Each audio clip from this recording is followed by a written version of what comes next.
मी पहिल्यांदा जेव्हा काम सुरू केलं 42 साली, तेव्हा पहिलं पिक्चर होतं, त्याचं म्युझिक दादा चांदेकरांनी दिलं होतं. आणि तिथून मी कोल्हापूरला आले.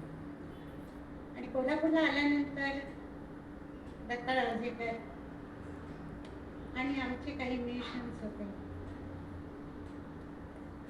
त्यावेळी अशी पद्धत होती की काय 7-8 म्युझिशियन्स असतील, ते नोकरच असायचे. आणि आम्ही सकाळी आम्हाला एक बग्गी घ्यायला यायची स्टुडिओची, त्यातनं आम्ही सगळे स्टुडिओत जात असू. आणि दिवसभर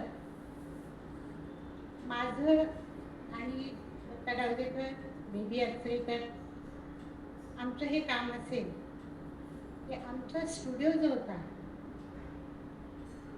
तो मला वाटतं काहीतरी 36 एकरचा होता.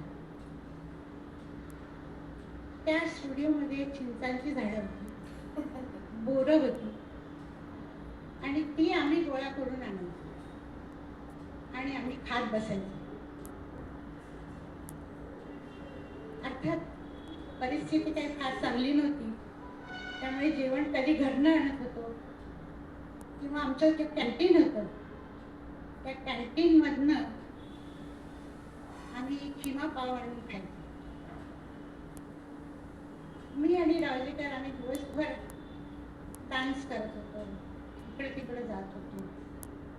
आणि जी काही गाणी बनायची म्हणजे मीनाक्षीबाईंसाठी किंवा हिरोसाठी, ती सगळी गाणी मला बसवायची आणि मी त्याची सगळ्या रिहर्सल्स करून ठेवायचो. आणि मग आम्ही विनायकरावांना ऐकवायचो.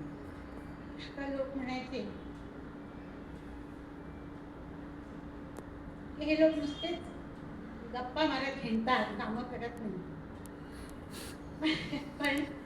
पण आमच्या त्या गप्पांमध्येच चालू व्हायच्या. आणि डीडी खरोखर छान म्युझिक करायचे. आणि पहिल्यांदा जो मी नॉन फिल्म रेकॉर्ड केलं होतं ते डीडींचं होतं आणि ते त्यावेळेला खूप चाललं होतं.